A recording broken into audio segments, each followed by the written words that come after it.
찬송가 1장 만복의 근원 하나님을 함께 부르심으로 2022년 11월 14일 월요일 새벽 예배를 시작합니다.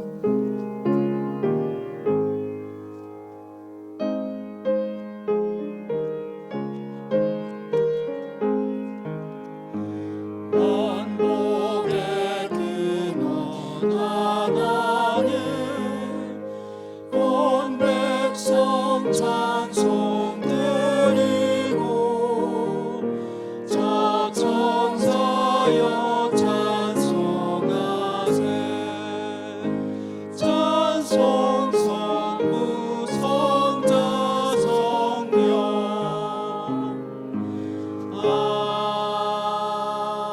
아멘.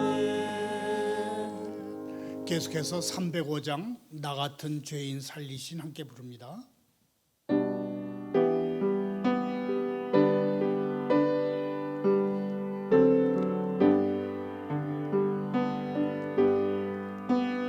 나 같은 죄인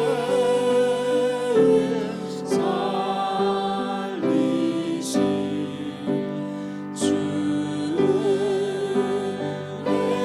놀라워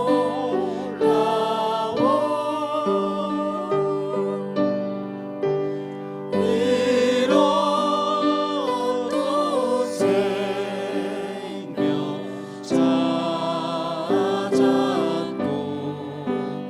광명으로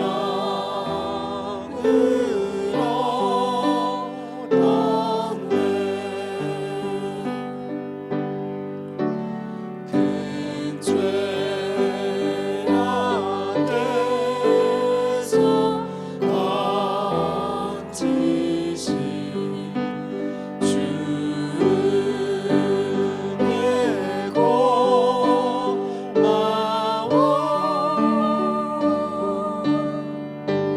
나 처음 믿은 그 시간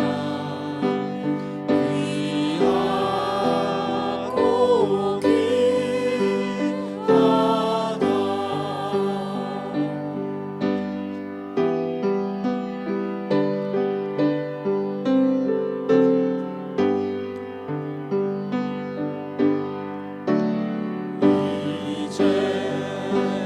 이제껏 내가 산 것다 주님의 은혜라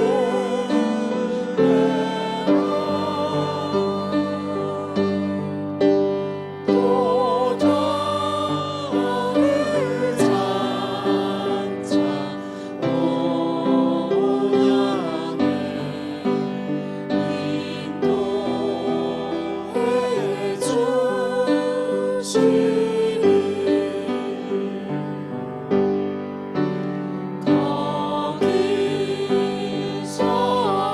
거기서 우리 영원히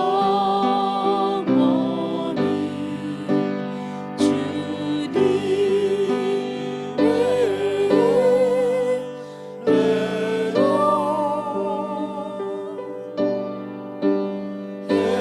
해처럼 밝게 살면서 주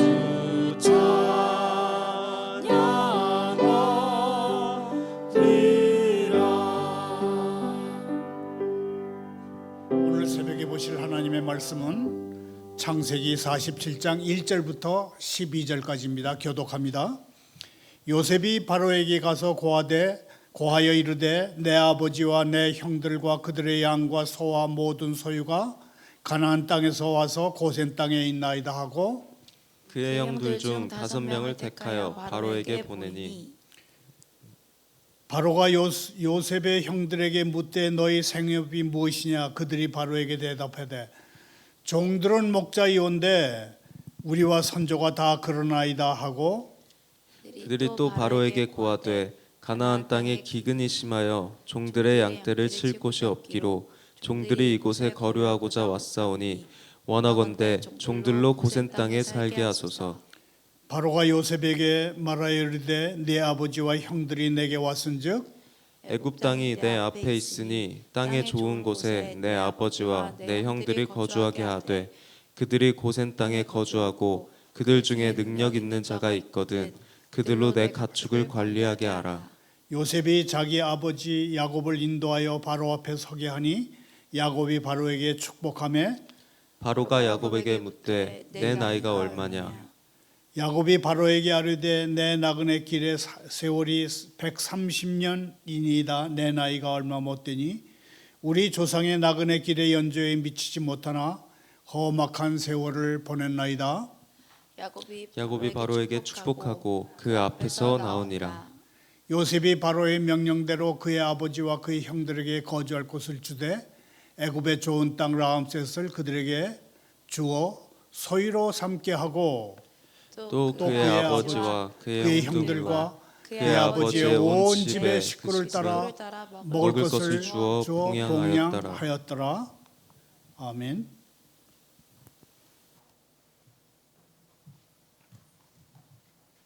하나님 아버지, 하나님께서는 이집트 총리 요셉에게 공급하셨고 요셉은 이집트인들과 자신의 형제들과 아버지께 공급했습니다. 저희도 필요한 사람들에게 찬물 한 그릇이라도 떠주는 사람들이 되게 하옵소서. 의로운 사람들에게 가난과 고통이 많습니다. 그 모든 고난에서 그들을 건져 주옵소서. 이 세상의 가난한 이들의 믿음에 부요한 이들로 만드시고 가난한 이들이 영원한 나라의 상속인이 되게 하옵소서. 가난한 이들이 충만한 복음을 듣는 은혜가 넘치게 해 주옵소서. 예수님의 이름으로 기도하옵나이다. 오늘의 설교 부제목은 인생의 본질은 나그네길이다입니다. 이 부제는 히브리 노인 야곱이 대제국 이집트의 황제에게 자기 소개를 하면서 제가 나그네처럼 살아온 세월이 130년이 됐나이다 하는 말에서 따왔습니다. 이집트의 황제 파라오가 나이를 묻자 야곱은 제 나그네 길의 세월이 130년이나이다. 험악한 세월을 보냈나이다. 그러면서 언젠가 이 나그네 길을 마치고 본향으로 돌아갈 뜻을 비쳤습니다. 설교 중에는 그 유명한 찬송가 어메이징 그레이스의 작사가로서 노예 무역선의 선장이었다가 영국 국교회의 사제가 된 존 뉴턴이 과거를 뉘우친 후에 선교단체들을 세우고 은혜로운 찬송가들을 작사한 그의 삶을 한번 되돌아보고자 합니다. 먼저 오늘의 성경 본문부터 살펴봅니다. 그리스도인은 이 세상을 떠나서 살 수가 없고 세상 가운데서 살아야 합니다. 하지만 그리스도인은 세상 사람들처럼 생각하거나 세상 문화에 그냥 대책 없이 빨려 들어갈 수는 없습니다. 그리스도인은 하나님의 자녀라고 하는 거룩한 존재의 본질을 지키면서 이 세상을 바르게 이끄는 지도력을 가지고 있어야 합니다. 총리 요셉은 황제 파라오에게 먼저 아버지와 형들이 이 고센 땅에 와 있음을 알립니다. 그러고 나서 먼저 형들 중에 5명을 파라오 황제에게 보입니다. 요셉 이야기에는 5라는 숫자가 거듭 사용됩니다. 앞서 요셉은 베냐민을 가나안으로 떠나보내면서 옷 5벌을 줬습니다. 요셉이 먼저 형들을 만났을 때는 아직도 5년 동안의 굶주림이 그 땅에 남아있을 듯 그런 때입니다. 5 형제들은 요셉이 가르쳐준 대로 파라오 황제의 질문에 대답했습니다. 그래서 고센 땅에 머물 수 있는 허락을 받았습니다. 거기에 더해서 파라오의 가축들도 맡아 키우게 됐습니다. 형제들은 이 모든 것이 요셉 때문에 그들에게 임하는 파라오의 호의적인 베품이라는 것을 꼭 기억해야 할 것입니다. 우리가 구원을 입고 하나님의 은혜를 받게 된 것도 우리 스스로의 공로가 아니라 누군가의 인도, 세상의 인도함을 받아서 하나님의 은혜로 우리가 구원 입었다는 것을 그래서 복받은 사람들이라는 것을 기억할 필요가 있을 것입니다. 요셉의 형제들이 파라오 앞에서 물러난 다음에 야곱이 파라오 앞에 섭니다.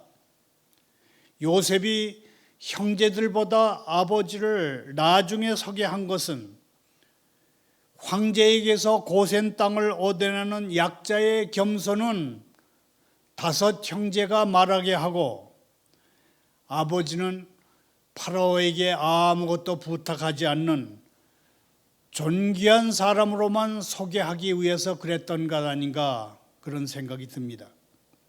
상징적으로나마 이 순간 이집트의 황제와 이스라엘의 왕이 대면하고 있다는 것을 아마 요셉은 생각하고 있었을 것입니다. 그래서 이스라엘 왕의 아들들은 파라오에게 자신들을 당신의 종이라고 세 차례나 말하지만 아버지 야곱은 한 번도 그런 말 하지 않고 오히려 파라오 앞에서 당당합니다. 다만 이집트 왕은 권력과 통치의 터전을 굳게 굳힌 당당한 존재였으며 이스라엘의 왕은 아직 힘이 없고 나그네 삶을 살고 있다는 것이 다를 뿐입니다. 그러나 이런 입장 차이는 이스라엘 왕의 자손들이 이집트를 떠날 때 얼마만큼이라도 줄어들 것입니다. 파라오는 나이가 지극한 노인 야곱을 보면서 묻습니다. 노인장의 나이가 얼마나 됩니까? 다른 민족들에 비해서 이집트 사람들은 죽음에 대한 두려움과 관심이 유별났다고 합니다. 그래서 이집트 종교의 상당한 부분이 미라 같은 죽음과 관련된 것입니다. 이집트 사람들은 인간이 이상적으로 살 수 있는 나이를 110세로 봤다고 합니다. 그런 정황에서 110세를 훨씬 넘긴 야곱은 파라오에게 그야말로 놀라운 존재였던 것입니다. 야곱은 자신의 나이가 130이라는 것을 밝히면서 마음에 맺힌 말을 토해냅니다. 우리 조상의 나그네길의 연조에 미치지 못하나 짧고 험악한 세월을 보냈나이다. 역시 야곱에게도 아픔이 있었습니다. 젊었을 때는 남을 속이는데 대가였던 그가 나이 들어서 자기의 인생을 되돌아보니 내가 왜 그때 그렇게 나름 치열하게 살았던가 하는 안타까움이 있었습니다. 야곱은 약속의 땅으로 돌아오자마자 사랑하는 아내를 먼저 떠나보내야 했고 지난 20년 동안은 가장 사랑하던 아들 요셉이 죽은 줄만 앓고 가슴앓이를 해왔습니다. 자식들은 틈만 나면 그를 속이려 했고 큰아들은 자신의 첩까지 범하지 않았습니까? 그가 말한 것처럼 참으로 험악하고 굳은 일들만 회고되는 정말 고달픈 인생이었습니다. 파라오는 전에 약속한 대로 야곱과 그 가족이 이집트에서 가장 좋은 땅에 살 수 있게 허락했습니다. 파라오는 고센 땅에 사는 것을 허락하는 것에 더해서 파라오의 가축, 왕실 소유의 가축들까지 돌보게 했습니다. 파라오가 이들에게 가축을 맡긴다는 것은 보통 일이 아니었습니다. 대단한 특권을 의미합니다. 파라오의 특별한 보호를 의미합니다. 누구든 이들이 돌보는 파라오의 가축을 위협하는 것은 곧 이집트 황제의 권위에 도전하는 결과를 불러올 것이기 때문에 그렇습니다. 야곱은 파라오를 떠나면서 그 앞을 떠나며 또 축복해 줬습니다. 이스라엘의 선조들은 가끔 다른 나라의 왕들을 만났습니다. 야곱의 할아버지 아브라함은 파라오와 아비멜렉과 소돔 왕들을 만났습니다. 아버지 이삭도 아비멜렉을 만났습니다. 그러나 선조들은 한 번도 다른 나라의 왕들에게 복을 빌어줄 형편이 못 됐습니다. 하지만 이번에는 달랐습니다. 마치 야곱이 파라오보다 더 위대한 사람인 것처럼 파라오의 복을 2번이나 빌었습니다. 물론 파라오보다 야곱의 나이가 훨씬 더 많으니 그럴 수 있다고 생각할 수 있습니다. 또한 이 세상은 이스라엘은 세상 모든 나라와 모든 왕들에게 축복의 통로가 되기 때문에 그럴 수 있다고 생각할 수 있습니다.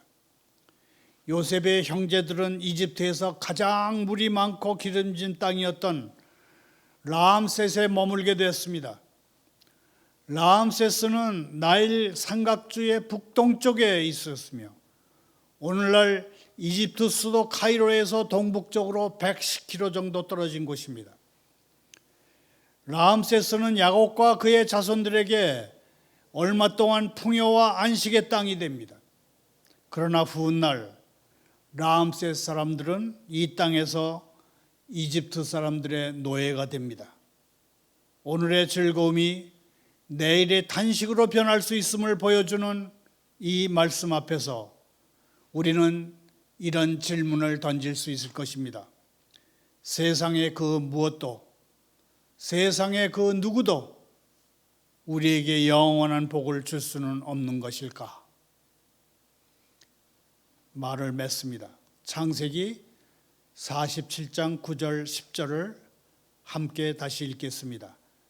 야곱이 바로에게 아뢰되 내 나그네 길의 세월이 130년이니이다.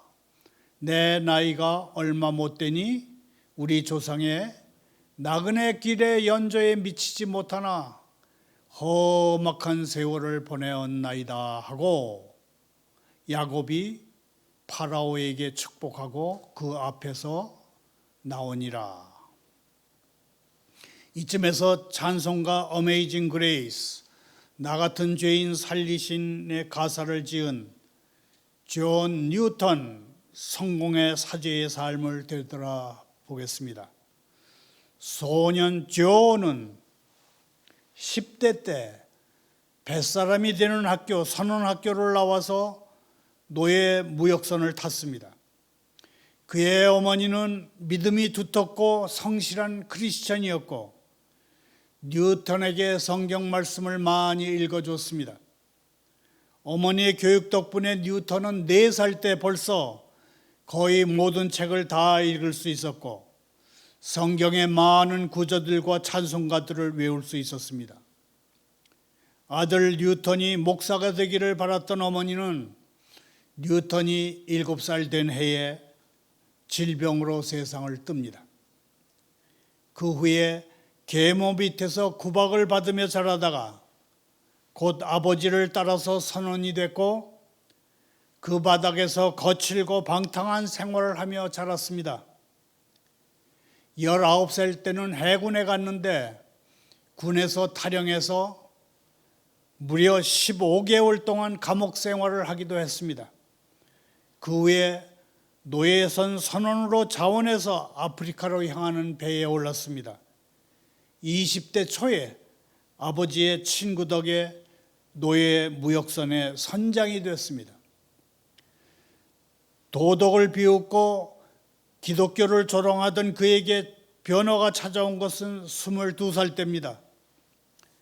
노예선 선장으로 아프리카에서 노예들을 싣고 런던으로 돌아오던 중에 엄청난 폭풍을 만났습니다.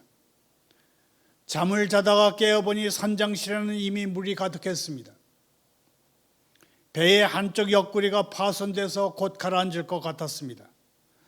폭풍은 하루 동안 11일 동안 계속됐습니다. 흔들리는 배 위에서 죽을 힘을 다해서 물을 퍼내면서 그렇게 지내던 새벽 1시, 너무 지쳐서 갑판에 쓰러진 채 기둥을 붙잡고 있던 그에게 하나님의 은혜가 임합니다. 지난날 어머니의 무릎을 베고 들었던 성경 말씀이 생각난 것입니다. 잠언 1장 24절부터 27절까지입니다. 내가 불렀으나 너희가 듣기 싫어하였고 내가 손을 폈으나 돌아보는 자가 없었고 도리어 나의 모든 교훈을 멸시하며 나의 책망을 받지 아니하였은즉 너희가 재앙을 만날 때에 내가 웃을 것이며 너희에게 두려움이 임할 때에 내가 비웃으시라. 너희의 두려움이 광풍같이 임하겠고 너희의 재앙이 폭풍같이 이르겠고 너희에게 근심과 슬픔이 임하리니 그때에 너희가 나를 부르리라. 이어서 그의 심장을 강타한 말씀이 있습니다. 누가복음 11장 13절입니다. 너희가 악할지라도 좋은 것을 자식에게 줄 줄 알거든 하물며 너희 하늘 아버지께서 구하는 사람에게 성령을 주시지 않겠느냐. 그는 곧바로 무릎을 꿇고 주님 저희에게 자비를 베풀어 주옵소서 하며 기도했습니다. 그는 순간적으로 방금 자기가 한 말에 놀랐습니다. 노예 무역상으로서 지었던 추악한 죄들이 낱낱이 떠올랐습니다. 그의 회개의 눈물은 휘몰아치던 바다 폭풍보다 더 격정적이었습니다. 하나님의 친절하심, 일컬어 자비를 구할 염치도 가치도 없이 제 멋대로 살았던 인생을 살았던 뉴턴입니다. 그런 뉴턴에게 하나님께서는 그와 그의 배의 은혜를 베풀어서 그 엄청나고 오래 계속된 폭풍에서 무난히 그 시련을 견딜 수 있게 하신 것입니다. 그는 이날을 제2의 탄생일로 지키게 됩니다. 그는 잘못 보낸 과거의 삶을 뉘우쳤고 하나님의 말씀에 가치를 두게 됐지만 몸에 밴 생활 태도는 여전히 그렇게 쉽게 변하지 않았습니다. 회심한 후에도 그는 7년 동안 노예선 선장으로 밴 일을 계속했습니다. 그러다가 30대 초에 심한 열병에 걸려서 고생하며 영적인 고독과 갈등으로 어려움 중에 어려움을 겪던 중에 그에게 하나님의 은혜가 다시 임합니다. 자신을 돌아보는 시간을 가지게 된 것입니다. 마침내 그는 그 추악하고 방탕한 생활과 비인간적인 노예 사업을 포기하고 신학교에 입학해서 영국 성공회 신부가 됩니다. 그 성경에 관한 해박한 지식으로 43년 동안 성실하게 목회하면서 많은 사람들에게 감화를 끼쳤고 수많은 찬송시를 남겼습니다. 나이 47세 때에 그 역겨운 삶을 자신에게 하나님이 베풀어 주신 은총에 감사한 마음을 담아서 오늘 새벽에 우리가 부른 찬송가 305장 어메이징 그레이스의 가사를 쓰게 됩니다. 이 단순한 가사와 호소력 깊은 멜로디 뒤에는 하나님의 은혜로 기적적인 변화를 경험한 한 사람의 극적인 인생 여정이 숨겨져 있습니다. 그는 목회의 길을 걷는 43년 동안 영국 국교 선교회, 영국 선교회, 그리고 세계 곳곳에 성서 공회를 세워서 눈물로 기도하면서 그의 마지막 생을 보냈습니다. 그가 가사를 쓴 찬송가는 오고 오는 세대의 많은 사람들의 감정을 뒤흔들며 그들의 영혼을 감동시키고 있습니다. 다시 성경으로 돌아옵니다. 요셉의 안내로 그의 아버지 야곱이 파라오 황제를 만납니다. 황제가 나이를 묻자 야곱은 130세입니다. 그러면서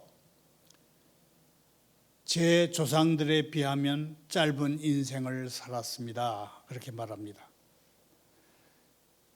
할아버지 아브라함은 175세까지 살았고 아버지 이삭은 180세까지 살았으니까 130이 짧은 건 맞습니다. 하지만 이 짧은 인생을 살았습니다 하는 것은 황제 앞에서 말하는 겸손의 표현이기도 합니다. 야곱의 말처럼 인생의 본질은 나그네 길입니다. 인생은 나그네 길과 같습니다. 인간은 이 땅에 잠시 머무르다가 하나님께로 돌아갑니다. 거기에 우리의 본향이 있기 때문입니다. 인간의 영원한 안식처는 이 세상이 아닙니다. 야곱은 자신의 인생이 고달팠다고 얘기합니다. 인생은 고난의 연속이기 때문에 힘겨운 문제들에 계속 맞닥뜨릴 수밖에 없습니다. 고난을 말하는 야곱의 인생 회상의 고백에 숨어있는 단어가 있는데 그것이 은혜, 하나님의 은혜입니다. 은혜가 야곱을 이집트 황제 파라오 앞에 서게 했습니다. 하나님의 은혜로 야곱은 파라오 앞에 설 때와 물러날 때 이집트 황제에게 복을 빌어줄 수 있었습니다. 야곱은 여기가 마지막으로 떠도는 땅이 될지도 모르는 이집트의 한 복판에 메트로폴리탄에 와 있습니다. 파라오의 행복을 빌어줬다는 것은 파라오가 야곱을 인정하고 존경한다는 것을 암시합니다. 야곱은 험악한 세월을 보냈지만 지금은 대제국 황제의 인정과 존경을 받는 사람이 된 것입니다. 형의 복을 가로챘던 사람이 이제 복을 베푸는 사람이 된 것입니다. 이 모두가 하나님이 은혜로 역사하심의 결과였습니다. 하나님은 요셉을 통해서 야곱의 자손이 이집트에 정착하도록 이끄셨습니다. 이는 하나님이 아브라함에게 하신 약속이 이뤄짐과 동시에 야곱 가족을 굶주림에서 건져내시고 넉넉하고 편안한 삶으로 이끄신 은혜의 이끄심이었습니다. 우리도 하나님의 선하심을 믿고 하나님의 이끄심을 따라서 그 은혜로 일하심을 누리며 사는 오늘 하루 또 새로운 한 주간이 되기를 소원합니다. 감사합니다. 기도합니다. 하나님 아버지, 주님의 은혜로 저희를 지키셔서 죄의 다스림을 받지 않게 하옵소서. 저희에게 은혜를 베푸셔서 허망한 욕정으로 썩어 없어질 옛사람을 벗어버리게 하시고 의로움과 참된 거룩함으로 주님의 모습으로 지음받은 새 사람을 입게 하옵소서. 악이 크나큰 권세를 드러내는 날 굳건히 설 수 있는 능력을 주시고 또한 이 세상의 죄악과 싸우기 위해 저희가 할 수 있는 모든 일을 한 뒤에 굳게 서도록 저희를 도우시옵소서. 성령의 곧 하나님의 말씀으로 정치, 경제, 문화의 영역과 국제관계에서 천의 얼굴로 다가오는 마귀에 맞서 싸우게 하옵소서. 평화의 하나님이신 주님께 사탄을 저희 발악에 밟히게 할 것을 간구하옵나이다. 예수님의 이름으로 기도하옵나이다.